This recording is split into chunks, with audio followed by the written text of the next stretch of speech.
It's interesting because I had a conversation with someone last week. We were at the Engels and Volker show, and one of the other tech providers there, we were just chatting, and he said, you know, the thing about trade shows is that typically the good agents don't come because they're busy working.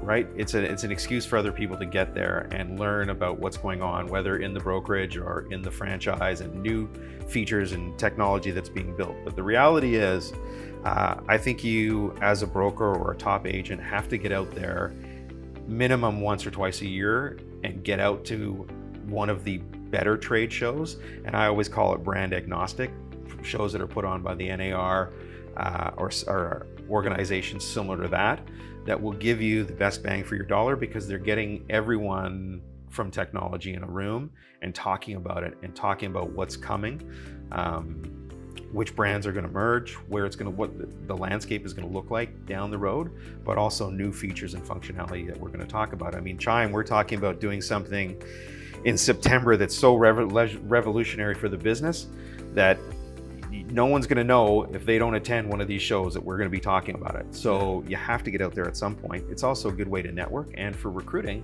which is the best place to gather. Is you've got 2,000 real estate agents in Las Vegas, go have a couple of drinks. It's not going to hurt.